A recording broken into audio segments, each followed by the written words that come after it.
My guest today is a woman who brings the magic of her authentic self to inspire and teach other women how to discover their purpose and live it out loud.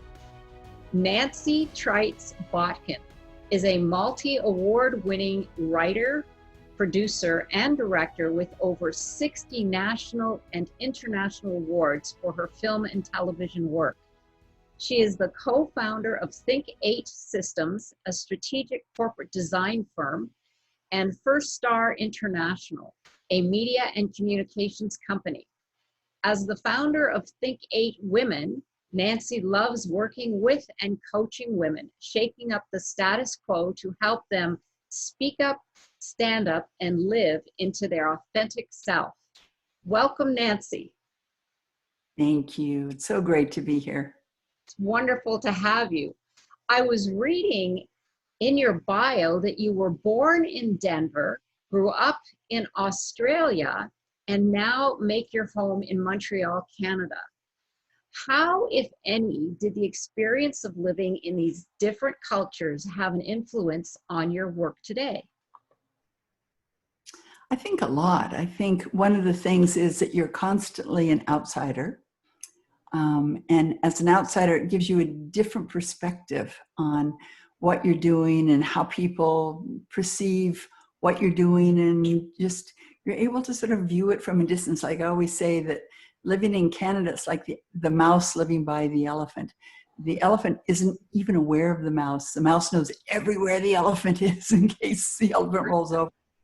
So I think particularly in business, as a business person, as a businesswoman, you have to be aware of where everybody is and how they are and just where to move into those spots and those places. So living in those different countries kind of gave you an opportunity to hone those skills, so to speak. You know, Australia for me was marvelous because Australians have this directness that I love, that they just say it. They say it with great humor. If they like you, they just give you a really hard time, and you cannot have a thin skin. If you live there, you wouldn't survive. But I love their open-heartedness, and I love their directness. And I've lived all over the world. Montreal for me has this combination of art and just sort of the classic European feel to it, but with the North American. So, and in Montreal, people are so happy. They love their life. They love their friends. What's important to them is important. So yeah, as a filmmaker, I always loved coming to Montreal, and I always said, someday I'll live there. And here I am. That's wonderful. Well, your life and career are full of creativity and entrepreneurship. I'm curious, was there a driving force that led you to delve into these areas in your life? And did you come by that naturally? Oh, no. That's interesting. Not even a little bit. My background, my parents were very evangelical, sort of far-right evangelical. So I grew up not watching movies and not watching TV. I mean, didn't go to a movie because that was sin. And so here I am, a film director and writer, which is really interesting. But again, I think when you're an outsider, you see everything, you notice everything. And it was, in fact, and then I married a minister. My first husband was a minister. And it's so interesting because the very first production I did after we got married, I was 21. He had it was a major, mega American church. And we had a high school department of kids that were high school kids, like 300. So I wrote a rock musical with, band and all these kids and a set. Fun. But I'd never seen a musical live myself. I'd never seen one. You really wonder where these gifts come from and how they were and what leads you to them. Anyway, one of the men afterwards that saw it came up to me and said, I have Gilbert Productions, which is a film production company, and I need to hire a woman, and would you like to be a producer? And I said, what's that? And he said, it's what you just did. And I said, oh, okay, I could do that, not having a clue what it was. But he was one of those wonderful mentors and bosses that really saw in me the creativity and the talent, and and was able to really nurture that. But so no, I was going to be a missionary. But I think there's an overlap in terms of always what I've done is build bridges. My films, my TVs have always been about, if you're here, how can I create a bridge of understanding to something that you didn't know, or something that you long to know, or if you couldn't speak or you couldn't cry, how can I make sure that you know you're not alone in this human experience? So what I'm doing, and I think what everybody does, it's an outgrowth of who you are, and it brings you, nothing's ever wasted. So all those pieces come together into one place when you're really on your purpose. So you may think, well, this is really disparate. It doesn't have any bearing on it, but it actually does. All those pieces really come together, but you have to live them first. And I think that it's a wonderful, life is wonderful. You get to live through all of these different experiences, and it gives you this, you have this toolbox of experiences and things that you've understood and that you've mastered, or that you've failed at, which is equally important, that you can move forward on. Each experience is a piece of the puzzle. And as we grow, I think it's putting those pieces together that help us find who we are, or maybe our purpose. But yes, I can see that each experience becomes a piece of the puzzle of our lives. And that's what gives us the wisdom when we get older. So I'm fascinated by the name of your company, Think8 Women. Tell us more about how that came to be and the significance of the name. Well, yeah, it's interesting. When my husband and I got together, it was 20 years ago, he had a method. We both had our own film companies and production companies. And he had a method of teaching and working through film that had 8 steps. Started with purpose, and then message, and then tone, and then character, and then content, and then structure, and then style, and impact. So that was the 8 steps. I had a different system, but it was basically the same, but it was only 5 steps. But I started with heart. What is it that's in your heart? And there was still tone, and there was still character, and there was still content, and there was still structure, but I didn't have heart, I didn't have impact. I didn't have those 2 that really finished the whole thing.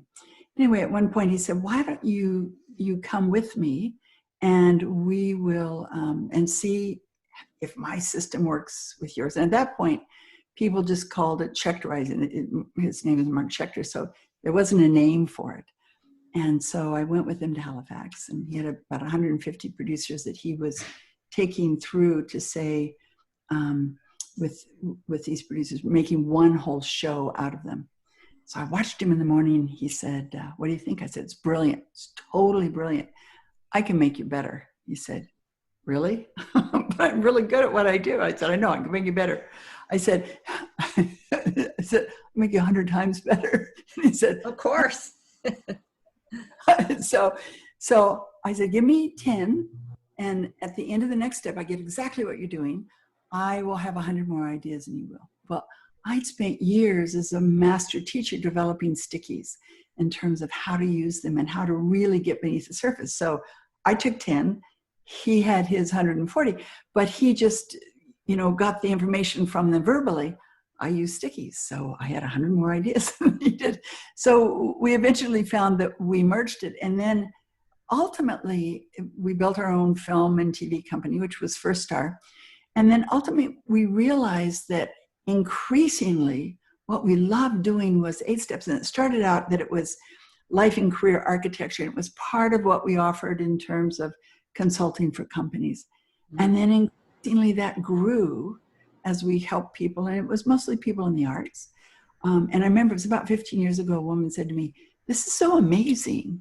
You could use this for a life. And I said, maybe, I don't know. And she said, well, why don't you try it on me? And I said, okay. So we did. And it was like, whoa, that's amazing.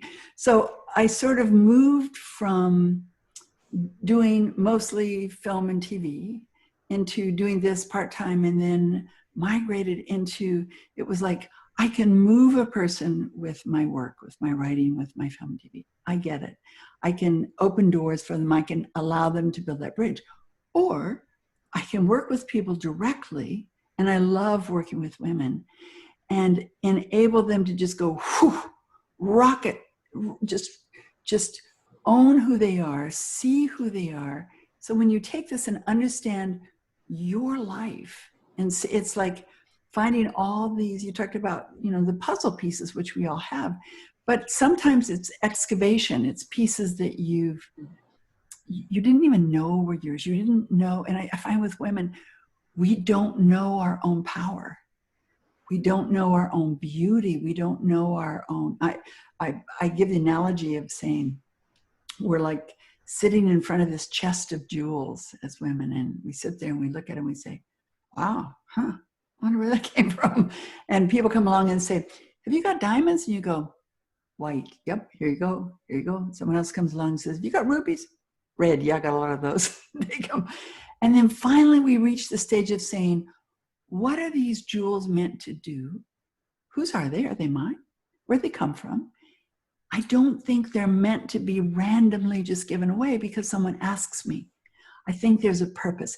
And that's when women come to say, I need to find my purpose. I know there's a higher level of what I'm meant to do than simply do this or do that because I can.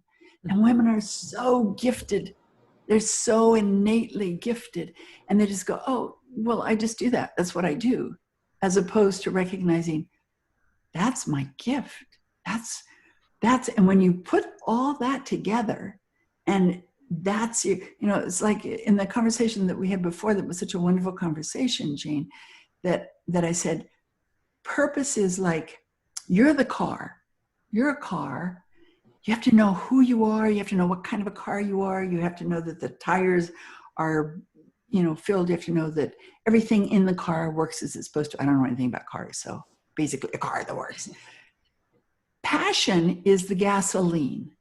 Mm-hmm. It's the petrol that can run out. You can have passion for many things that kind of peters out. You have to fill it up, but it's the gas. Purpose is the road that you go on, and you don't know where the curve is going to go next, but you have to be willing to follow it. You have to keep the car in shape. You have to know what it's capable of.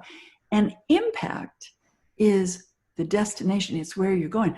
But along the way, when you're on your path, these amazing places open up for you, and that you see that you would never have seen before if you were simply going, well, I think I'll just get in the car and find out what's there. It's like when you know where you're going, it still is an A to B straight line.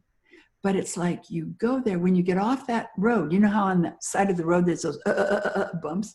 You know you're off. When you go, when it starts slowing down, when it starts stopping, when you start running into obstacles, and you've pushed through legitimately, and there's always a push through to get something, but it doesn't open, then that's a sign. It's like, I'm off the road here. Is this mine to do? Is this not mine to do? Was I meant to simply go here so it opens another door? One of the other analogies that I use often when I talk to women about finding their purpose and knowing what it is, it's like, changing analogies here. If you're standing on this rocky, dry, hot shore, and there's water in front of you, but at a distance you see an island, you think, whoa, that's a green, I see trees, there's a breeze, it looks wonderful. I'm gonna swim to that island. That's the dream, that's where I wanna go. That's the dream of where I'm going. You have a couple of options. You can stand there and go, I am so hot, I wish I were on that island. I am so hot, I wish I were on that island. Or, second option, you can dive in the water and you can tread water for a long time and go, I really want to get to that island. And we know those people. We know those people who just go, I really want to do this. Someday I'm going to do this when I have enough time, or when I have enough, you know, there's always the reasons. Or three, you can start swimming to the island. You can start moving to the island.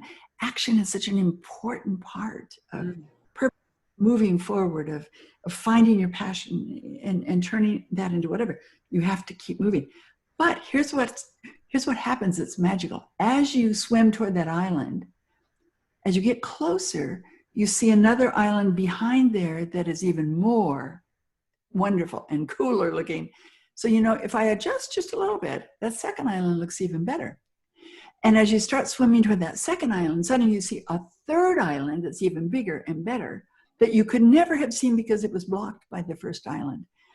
And as you start getting closer to that, a boat comes out and people on it say, "Are you coming to our island?" And you go, "Yes." And they go, "Hop on." Now you have your tribe, you have your transportation, and you have where you belong, your island. As women particularly, we're really good at seeing the vision of what could be. And there's so many reasons why we don't, or why we just think, well, if I just go over here, if I just go there, if I just try this, as opposed to going, I've got it in my sights. I know this fulfills what is at higher resonance, because purpose is always about what you give to the world. And we've crossed it many times. I mean, it's like, it's that which wakes you up when you're doing what you do that makes you go, oh, this is me. This is me fully awake, fully alive, fully doing what I'm meant to do. This is me at my best. And then we kind of go off of it. And then, we wander back and we go, whoa, I would do this for free. I so love this, because it's not what you do. And people mistake that purpose is profession. It's not. It's what you bring to everything you do, but you're specifically, your purpose is like this hanger that holds everything in place, including your friendships, your partners, your children, your work, your avocation. Everything you do aligns to that. And then that it is that magical piece of you, that whatever you do is so extraordinary. And again, back to women saying, "Oh, it's just what I do. Everybody does it." No, they don't. No, they don't. And that's the exciting part. And that's all an answer to your question of Think8 Women. So Think8 is our company. We have Think8 Global Institute that is for professionals. It's for training people to really think the impossible, new think for the new possible, which is what we do. Think8 Women is it's my love for women to see them truly own their greatness, own how big they are, own their ability. It's really interesting. We hear so much about women not having confidence, and yet, or feeling like a fraud. And I say to women, do you feel like a fraud as a girlfriend or a wife? Oh, no. You feel like a fraud as a daughter or a sister? Oh, no. Oh, how about a friend? Are you a fraud as a friend? No. Where are you a fraud? Only in your work. It's fascinating. Mm-hmm. So it's like we've been sold this bill of goods that we don't have confidence. We actually do. There's three pieces to that. You have to have the willingness to do. You have to have the ability to do, and you have to have know-how. Often we mistake not knowing how to do something for lack of confidence. Duh, just have to learn how to do something, and that's how it's wonderful to see women encouraging other women and mentoring other women and teaching other women. Mm-hmm. But it's like I said to you before, I could want to be a ballet dancer, really be willing. I could take classes till I was purple in the face. I am not going to be a ballet dancer. I do not have the ability. Or you take someone who has the ability and the willingness, but they don't know how, so they think, I can't do it. Learn, figure it out. You can do it. So, that willingness, that ability to say, I'm going to do this. I'm actually going to do this. So important. And women more than anybody just have that not only do they have the guts to do it and the courage to do it, they just need the know-how, but also what they have is that two things. They have the intuition that says, you need to look at this again, or there's something that I think that I should pay attention to. And when they do, it's so fantastic. Second thing they have is, if women go into a bank for a loan, small business loan, and I've had so many women I've worked with that have done this. So they go into a bank and they sit down with the banker and they go, plan A. Here's plan A. It takes the biggest amount of money, but it's going to take the shortest amount of time. And here's the upside, here's the downside. Plan B takes a little less money, but more time. Here's the upside and downside. Plan C, a little bit of money, but a lot more time. Here's the upside and downside. And often the banker, if he's a man, comes away and says, well, they don't know what they want. They haven't decided. Whereas most women's businesses succeed. Whereas often a man will go in and say, I got this. This is the plan. It's going to work. The reason why tech companies who have female and male ownership, or completely a woman at the head, are 64% more profitable. And across the board, companies that have women leaderships are more profitable, is because we bring a considered reason to things. We bring well, the fallout of this is, and the other side of that is, and that's considered overthinking. It's not. It's how we think. So part of the work that I do with women is to help them see that we as women bring our own specific skill sets. How we think is different. How we react is different. And that's all good. We need both. But to know how we are is amazing. So the 8 steps is why it's Think8, and women is because we're women and because they're so magnificent. No, that is I can see now why you are an award-winning storyteller. I didn't want to interrupt because I so enjoyed that analogy, that story that you painted about the islands and the treading water and not being able to see the second opportunity behind the first island and then the third island. That it just resonated. It's such a gift that you have to tell these stories, because stories are what we remember. I mean, more than anything. And that just painted the picture as to moving ahead or staying put to where you are, or even just not even moving at all. Treading water is I want to do it, but I'm not, I'm thinking of it, but I never do anything. The other is standing there looking and wishing it to happen, which never happens. There's no action. And the third is the action, which is moving that way. But in doing that, then you see the opportunity and the whole unfolding of being dealing with women and unfolding all of the support and the gifts that we have that are different from men, but are very valuable to business. That was magnificent. That was wonderful, because my next question, and you may have already answered this, is for any woman looking to become an entrepreneur or pivot in their career, up-level their business, or even their life. I had here, can Think8 help them? But I believe that you may have answered some of that question. Was there anything you feel that you would like to add to that? Oh, well, of course. I mean, I do one-on-one work with women, which is, it's where my heart is in terms of women. I also have a series that is sort of 4 weeks on and a few weeks off that is really going deeper into, called Creating My Life, which is every week it's 2 hours, and it's with other women from all over the world, where we do a deep dive. So this 4 weeks we just started was authenticity was the first week. It was last week. Next one is finding your voice. Week after that is power. And the fourth one puts that all together, and it's standing up for yourself. So each 4 week set in the series is all about us as women. You can't separate. This is me professionally, this is me personally. It's like we are one person to bring that whole person to work, whether it's starting your own business or whether it's being in business.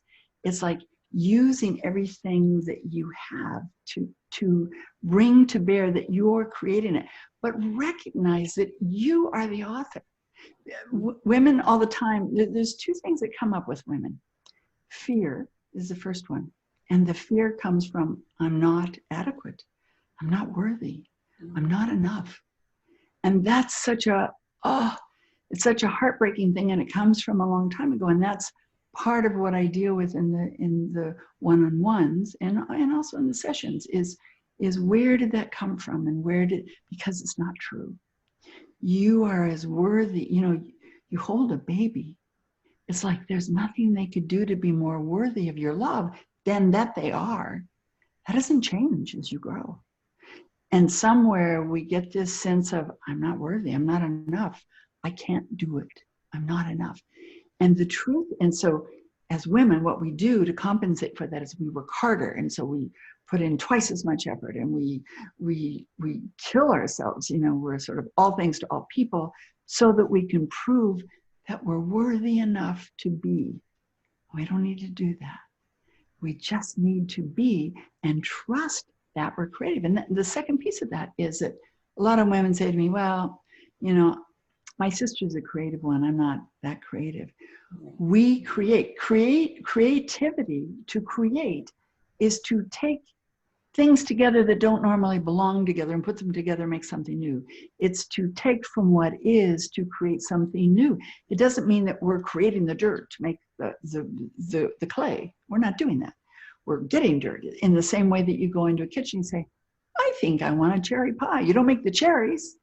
You didn't create the cherries, but you get the flour, you get the cherries, you get the butter, you get, the rolling pin. You make a pie. You've created a pie.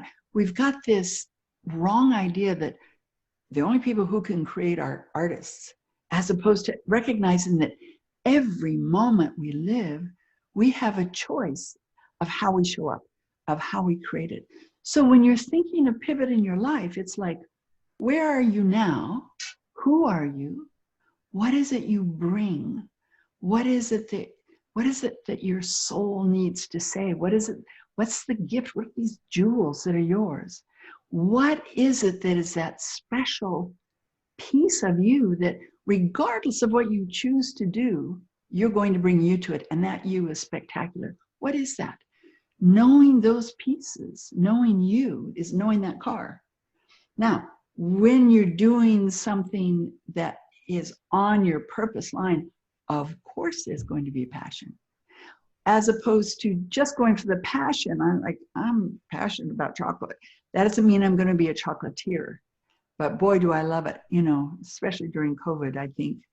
I'm with you there.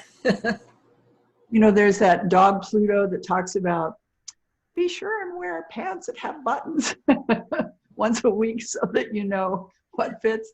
Yeah, well, I didn't pay attention to that really nearly enough. But it's that knowing who you are and what it is that you need to say and that you bring to the world, that gift that nobody else does. Because if you're not being you, who is? And if you're not being you, who are you being? And to please whom? In what way? Because guess what?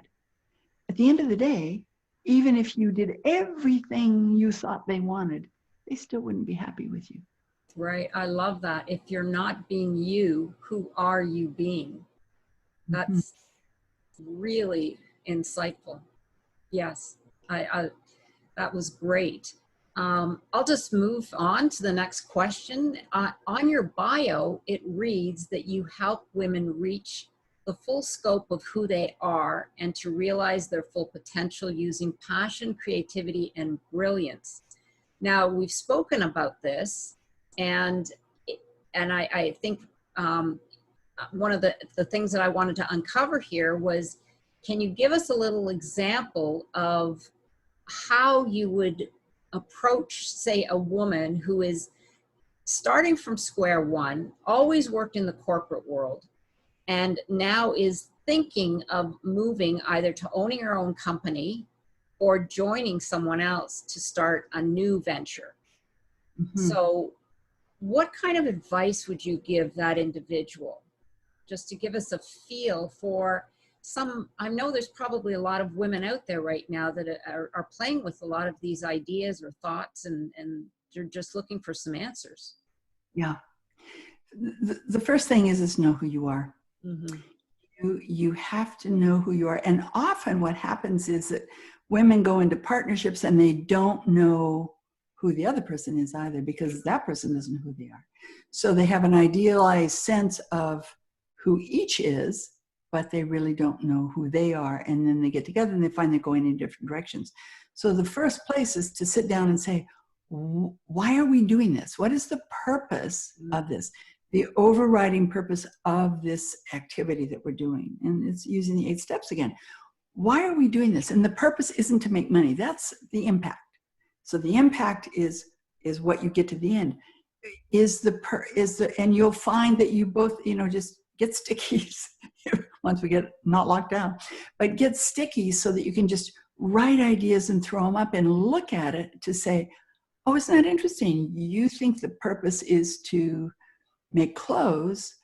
I think that that's what we do. So that you'll find that on those 8 steps, everything fits somewhere, but it's not necessarily purpose. Purpose statements, they define, they differentiate, and they drive. They make you wake up. They are what give you the excitement, the energy to do it. That it's not, like one of the women that I worked with, her passion has always been she's been in the food area. But what she realized is how she helps people fully be themselves is through food. Food isn't the end result. It's to be wholly themselves and healthy and spiritually, intellectually, so they are keen, so that they are aware. Food is just taking away that which isn't good for them, so that they're eating really well so they can be fully awake and fully alive. Food was simply how she went in to help heal them. She was a healer. But she never really looked at that. She thought she was, sort of in the food area and what she did, but she didn't understand that actually what she was healing people in the whole of their life with the vehicle of food. It's a very different thing when you know what it is. I have a wonderful daughter-in-law. One of my daughter-in-laws, I have 2 wonderful daughter-in-laws that I am so lucky to have. And one of them's a dermatologist. And her purpose in doing dermatology is not to sell people skin products or, just help them with their skin problems. It really is to partner with them in terms of the whole of their health, because the skin is your first, it gives you the flags of what's wrong in the whole of your body. It really is extraordinary. Very different purpose than a dermatologist who has a whole business of giving you Botox or who just wants to make money. Both are dermatologists, both have had the same training, different purpose. So the first thing to sit down is you to you or you to your partner. Why are we actually doing this? And the second point is, what is it we're actually saying? What is our message? What is it we live? And again, the 3, that it has to define, differentiate, and drive. And by drive, I mean that you can see it, that the minute you say it, you go, oh, yes, that is exactly why we have this store open. It's to create a place where people can meet, or create a place where people feel safe, or it's always a higher resonance, that purpose. And the message is, if you think of Oprah is a perfect example that many, many, many times she has stated her purpose, which is to give people a higher vision of themselves so that they can live into it. Her message is easy. It's a drop down. It's live your best life. She's not saying live my life, live the best life. She's saying just choose your best life. And then, so that if you do even those first 2 steps together, you'll see if you're on the same page. You'll start determining what it is. The impact is way down. What you do, if you get the first 4 down, so what is your purpose? What is it that you stand for? What is it that you live, that you say? If you think of the Queen, her purpose is really to keep the the monarchy going, but her, and to be the figurehead, but her message is do your duty, as opposed to Princess Diana, which was just live from the heart. Very different messages. Yeah. And we didn't have to have a sign saying it. When you know your purpose, when you know your message, your tone is, if you think of the Queen again, it's a little aloof and a little cold. Think of Oprah, it's girlfriend to girlfriend. She's not your guru, she's not your guide, she's not your teacher. She's going, I don't do that very well either. She's just transparent, warm. What is the tone of what you're creating? What does that look like? What is that? When they walk in your store, when they buy your product, what does it feel like? What does it look like? How does that carry your purpose and message? And then the fourth one, which is fundamental, is who are we? The Honest Company is a perfect example of, we're really clear about what their purpose is. It's to create products that are so pure that you could eat them, that your children could eat them, that you can read everything on them. The packaging is not glitzy, it's pure, it's real, it's real. So the fourth thing then is, if you have your purpose, you know what you stand for, what your message outward is, and your tone, how it feels to walk in your company or to eat your brownies or whatever. How does that feel? How's it wrapped? What's the brand? What does it look like? Branding happens way later. The fourth one is character. Who are we? Who is it that's delivering this? And here's what's fascinating. When you know who you are and those characteristics that are yours, character draws character. So who you are fits exactly with who you want to come in. So if you're getting the wrong people, if you're not drawing the right crowd, it's because you haven't defined, first, your purpose, second, your message, third, your tone, and fourth, your character, that you don't know who you are because you're not drawing the right people. When you put that, even those first four, then you go down to what is it we do, because all of that is the foundation for what you do. And then what is the structure of how we deliver it and how we form our company. And then style is the branding. But you can't even do your style. Who cares if it's red or green or pink unless you know who you are and what your message is? That dictates. Style creates tone. And then the impact is, what do we want to, what is the impact we want? And that creates a full circle so that you come right back up to purpose. If my purpose is to make people feel, if you look at Oprah, her purpose is to give people a higher vision of themselves. And the impact is millions and millions. I mean, she was the first one that talked about rape. She was the first one that talked about incest. I mean, you name it. And it informed who she brought on her show, so that she didn't have people just come on because they were popular or they were cool. She would say, you were shooting your big film and your mother died. How did you live your best life during that time? So it focuses everything that you're doing, so that everything that you're creating in your company goes through the grid of, is it on our purpose? Is it our message? Are we consistent with who we are and our tone? Those are really important pieces. So that's how Think8 helps women, truly to go through that. That's why we have the Institute, so we can, really train people to think fully about what they're doing and how they're doing it and why they're doing it to create their company. So, but if you just use those first four steps, and really come to what it is, you're way down the road, because and often it's so interesting. Women think because we want to work together that we're going to have the same opinion and same idea. When you do this, it's like, you know what? We need to form different companies because we're not on the same page. We see it differently, and it's okay. Mm-hmm.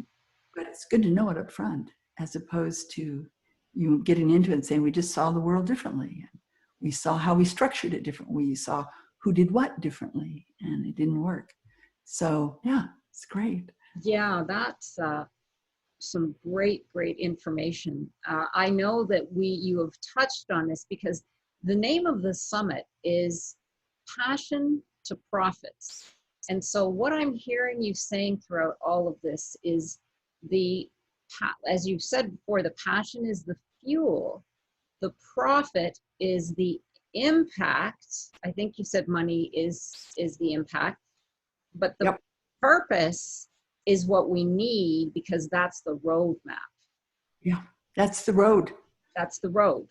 It's the road that you follow, that it's not, and you can make a plan, but there's many detours, there's many things along life. You know, it's really interesting.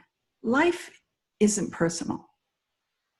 Oh, that's a real heavy statement.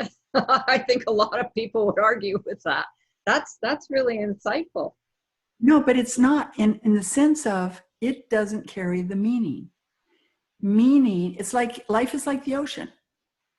The ocean is not against you, whether it's calm or whether you have rogue waves or whether you have a big storm. It's just doing its thing in the same way that life is just doing its thing. So in business, it's not like this fight against, what's out there. It's like you are to know who you are, to know that you're the boat, you're the captain of the boat, you decide where the boat goes and you decide how well it sails. These are all your responsibilities. When you're creating a company, it's to say, where do I want to go? What does that look like?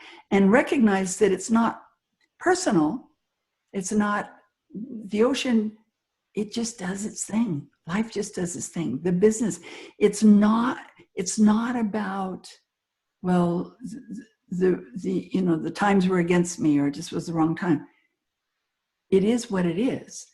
Those who succeed don't look at the ocean as, well, it's the ocean and it's just going to be rough waters. Yeah, duh.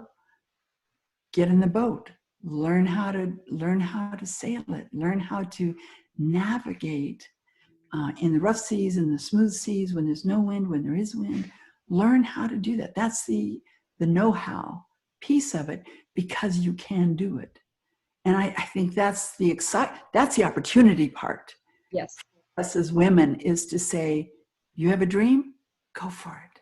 But know what that dream is concretely. Know who you are, who's doing it. Know who's on your side. Know what kind of boat you have. Know where you're going. Yeah, perspective is so crucial when we're moving out of our comfort zone, or have some great ideas, or want to go for that dream. Our perspective, once we delve into it, is so important.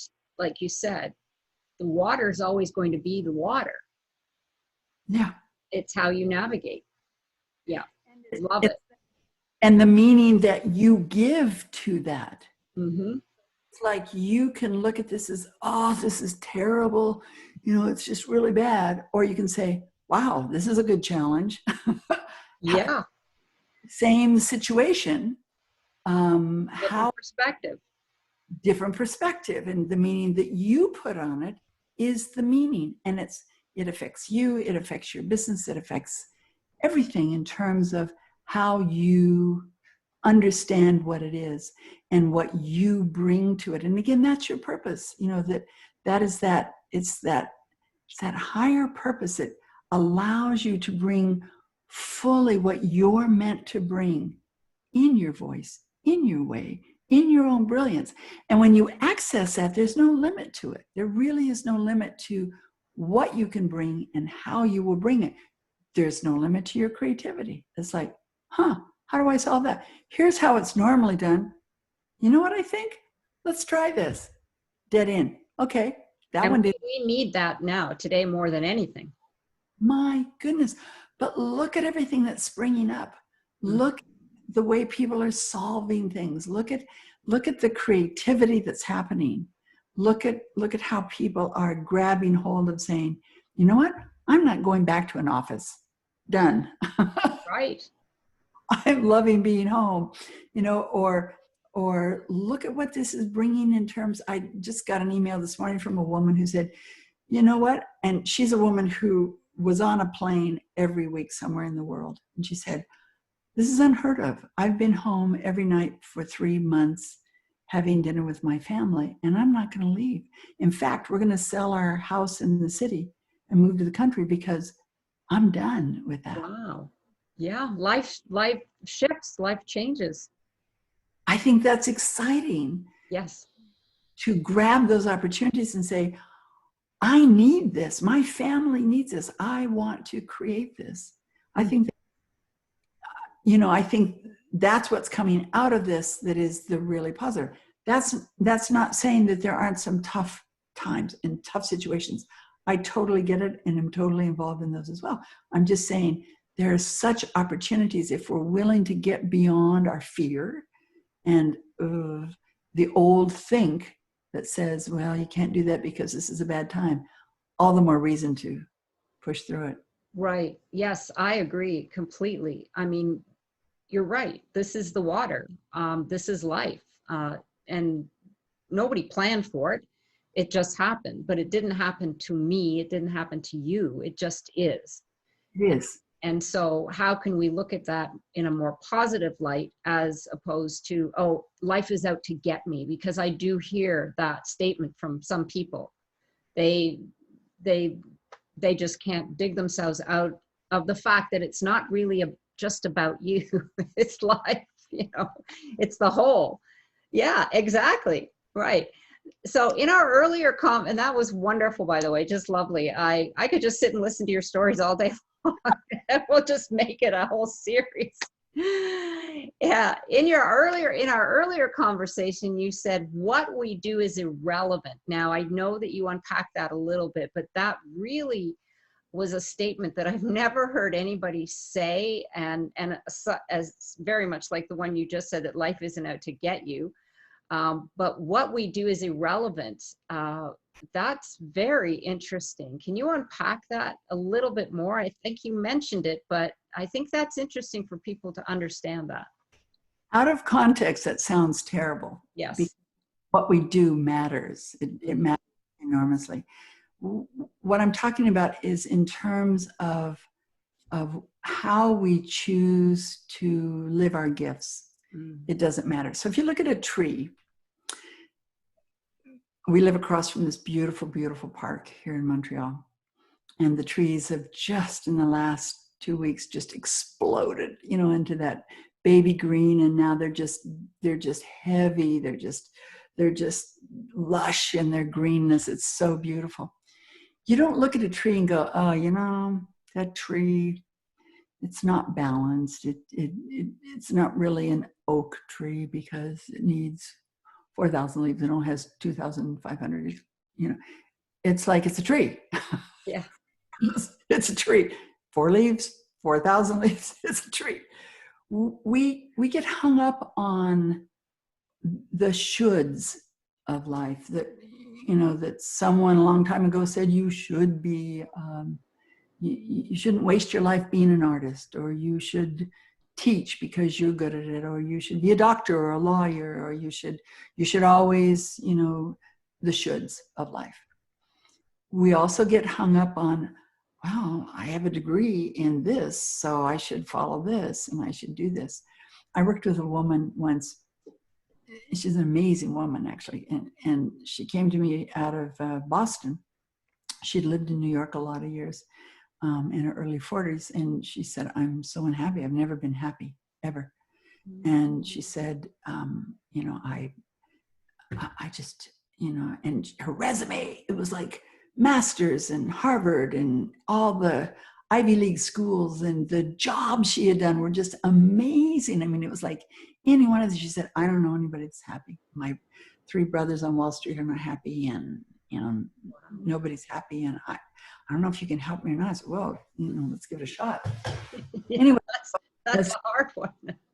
As we're working through to sort of, part of the work I do is take away that which is not you. Is this true?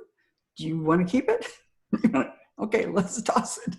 But one of the things is there was like nowhere in her life that was exciting for her, and yet she had these amazing jobs.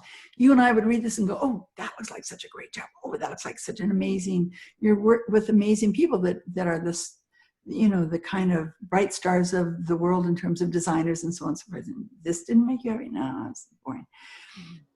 So she talked about in high school, she had this job making cheese.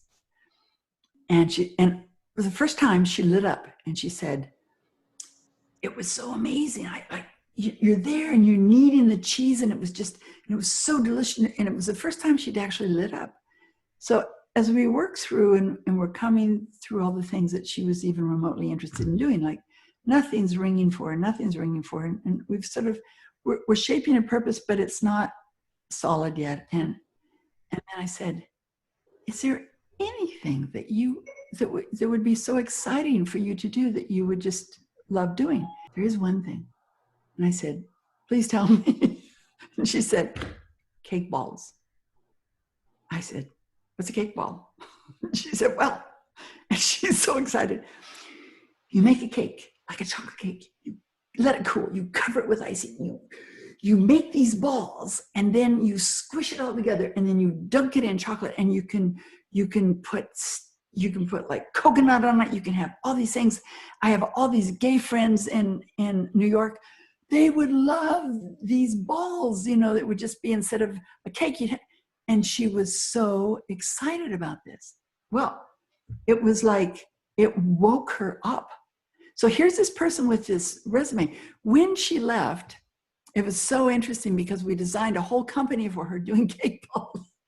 And it was like she went and researched, you know, in New York, small little places and bagels and all these people that make millions doing what they absolutely love. But it was like that she needed to use her hands. She needed to create. It wasn't about her mind, which was brilliant. It was that she needed to create with her hands, not her mind. Anyway, she left, and the day she left, she went to the spa for the day, and she came back. And honestly, when she walked in, I would not have recognized her. Her face was just glowing. She said, I have not ever been so happy.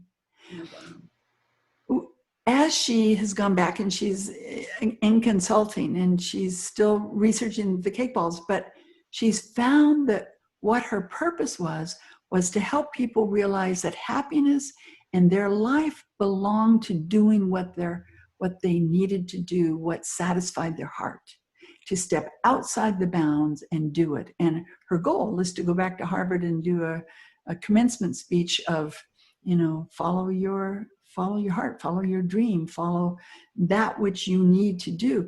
And now she's speaking to people, inspiring them to step out of the lines, to do what they need to do, which is giving her a different kind of creativity that is satisfying something really wonderful for her. But I honestly would not have recognized it because her face was glowing. She said, I am so happy. And it's not about, that's why I say what you do is irrelevant. It doesn't matter what you studied, what you thought your path would be. All these pieces come back together to create something that you never thought would be, if you are willing to go there and say, what do I really want? What is it that will satisfy my higher purpose? What is it that I wake up every day and say, this is why I'm here? And it doesn't matter if you do this or this or this or this, as long as it's you bringing your full self to it. And when that happens, it's irrelevant what you're doing. So you could be in a store going, you know, this isn't my final place, but I'm earning the money to buy the shop that I want to do because I want to make whatever, cake balls. Right. So the doing is a whole lot less important than the being. When you can be, you can then do, so you can have. And that's the critical piece there, is knowing you create. You can create it, you can uncreate it. You can make this, you can make that. It really doesn't matter. As long as you go, I know that I'm meant to inspire people to do or to be or to open them up or to bring something to them. A purpose is never to have 1,000 shoes. It's never to be rich. It's never, and in fact, by the time you get to the end of the 8 steps, you have to remind them, this also should make money. This also, and it's like, but money's energy. Money is the current. It's like I say to women, this is an exciting part. Your job is to shed light. What is that? And what is it you're meant to shed? You're not the light. You're the lamp. The lamp plugs into the wall. But you got to have the bulb ready. You got to be willing to be the light. You've got to be plugged in. You've got to be turned on.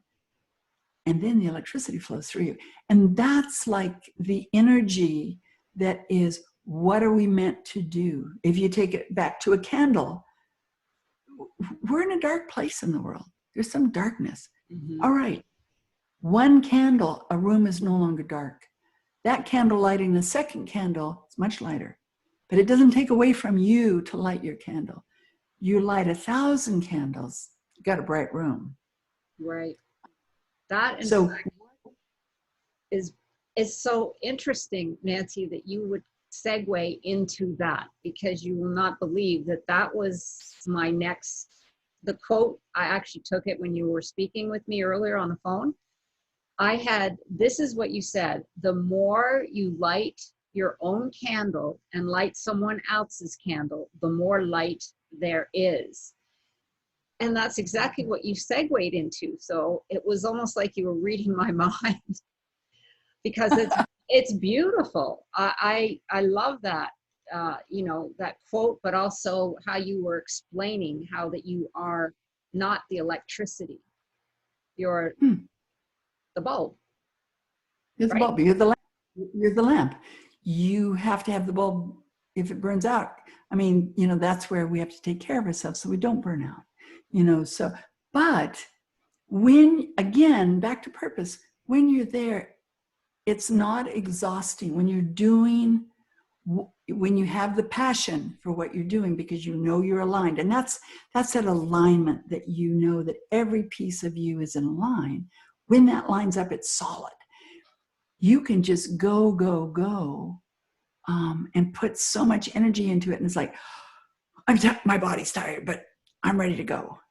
I mean, you feel the same way, I'm sure, doing this whole series. It's like enormous work to pull it together, but just the excitement of waking up and going, look at the women that I have. Look at the women they're going to reach. Look at how many people get to share in hearing these conversations with amazing women that will share it with other amazing women that will inspire them to do amazing things. That's you're doing this. You're lighting others' candles. You're lighting thousands of candles. It seems to me that the more we do this, regardless of what we're doing, that comes back to the irrelevancy of what we're doing. That we're doing what we're called to do is the important thing.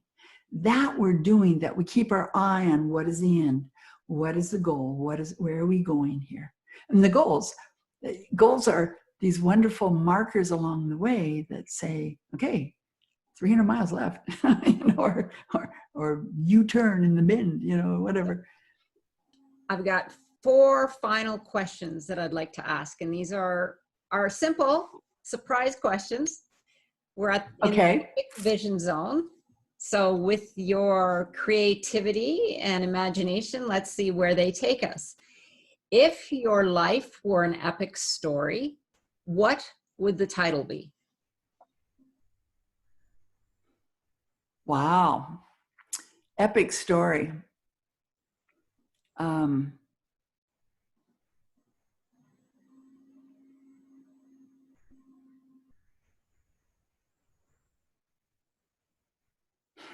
That's a really good question.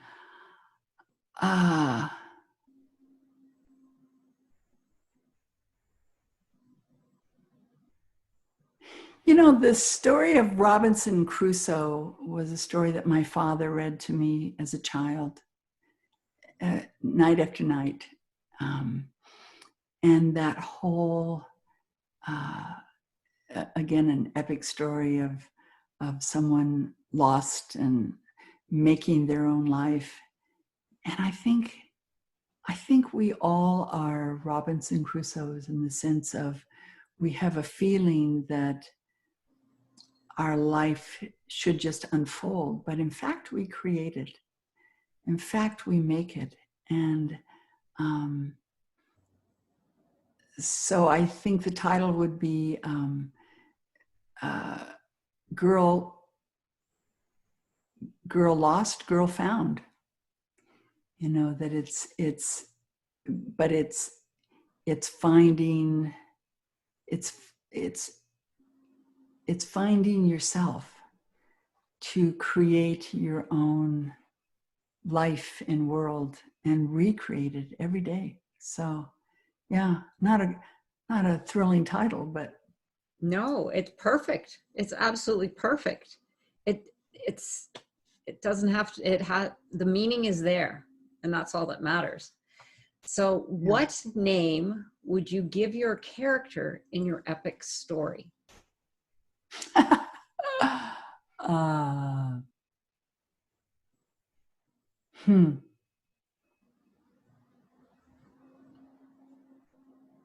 Golden Girl. That is awesome. I love it. How? Just, you know, go ahead.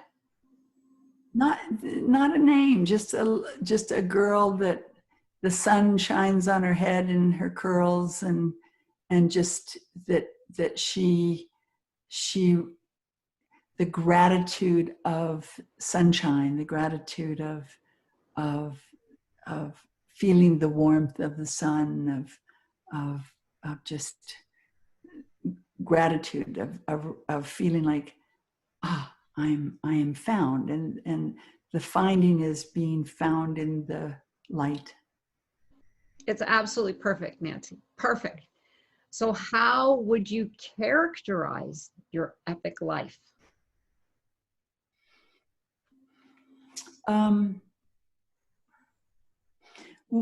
As a scriptwriter, one of the things that is important to know when you write scripts is that you have to immerse yourself in the forest. You have to go into the forest and find your way through. And the job of a producer is to stay above it, to look down and say, if you think you're going north, you just veered off south. The journey is of finding who you are. Some people sort of know that earlier, and some people sort of stick to that. As I say to women, some wounds don't heal because from those wounds you heal others. And I say to women, one of the reasons I can do the work I do is that if there's a wrong turn in life, I've probably made it twice. If there's a cliff to fall off of, I've probably jumped off of it. You know, if there was a dead end to hit, hey, I've broken every bone. Oh, no. Okay, it's okay. Because from that, I had to figure out the girl lost part, to say there was no one to save me. It was girl found herself. And that finding of yourself is the most important thing. So the journey is one of experiencing life fully, loss, pain, grief, all the pieces of your life, to finally go, I don't want that, I don't want that. I choose me. I choose to know what that is, good, bad, or indifferent. I choose to look at it, to really look at who you are, and to put the pieces back together, to those very disparate and sometimes broken pieces, to put them back together, to say, there's this beautiful, in Japan, in old Japan, when a cup or pottery would break, they would fix it with gold. They would take gold and drip it in between, and then the cup was unbreakable. And those beautiful cups are now treasured works of art, because in all those broken things is gold.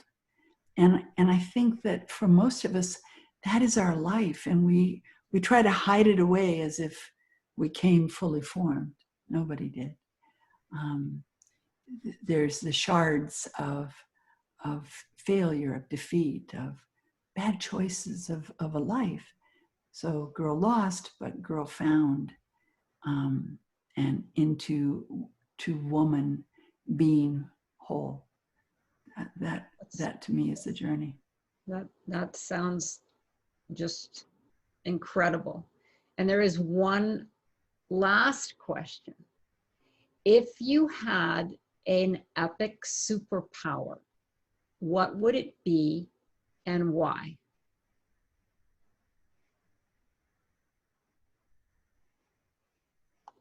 To heal. Mm. If I had a superpower, it would be to take away others' pain. Mm. You know, to allow them, there are people who have such pain for many, many reasons, to allow them to be free of that pain so that they could know that they are whole, that regardless of the pain they carry in their lives, that doesn't define them. So my superpower would be to be able to heal people. That's beautiful, just beautiful. Well, Nancy, I have really enjoyed all of this. It has just been amazing. I love the way you tell stories and the way you lead us to knowledge through your stories. It's so interesting with your background and your experiences and now your skills in putting those to work, how you can paint a picture like no other. I mean, really, it's very inspiring, and you need to write a book. I'm putting all these stories together with all of these incredible tools and strategies, because it's like a fable. Is there anything or where, tell our audience where people can find you, if there's anything there special that you're offering? And we will have all this information on your bio, by the way. So tell our audience where they can find you. www.Think8 Women is my website. Nancy at think8.co is my email. But yeah, I'm doing a series right now called Creating Your Life, which is second weekend of 4. But there'll be 2 weeks off, and then there will be 4 more. So I'm doing 8 series on. That's what I was going to ask you, that you do them on a continuous basis. Yep. So and that's really exciting because, as I said, I have women from all over the world they're digging in. It's really a guided group work in terms of who am I and how do I find myself. So it's beautiful. And yes, my book is Living on Purpose, which, it's there on my website. But you'll find who you need to find as you need to find them. And it's like, and our Think8 Global Institute is Think8 Global Institute, which is for creating businesses and for really thinking the impossible and making that happen, which is pretty exciting. But thank you for your questions, and thank you for being such a beautiful listener. For storytelling to happen, it has to be 2 parts. It has to be the storyteller, to be the listener, and not everybody listens from their heart. So thank you. Oh, you're very welcome. I thank you once again for coming on the show and teaching us how to be the hero in our story. And Nancy and I would love to hear from you. So go over to my Facebook page and write a comment. Tell us what your epic takeaway was, and let us know how that might have shifted your life. And feel free to send us any questions, and we'll make sure that we get back to you. So thank you again, Nancy. I appreciate your time and your wonderful storytelling and all the information that you've shared with our audience. And we will see you next time on the Epic Vision Zone. Thank you.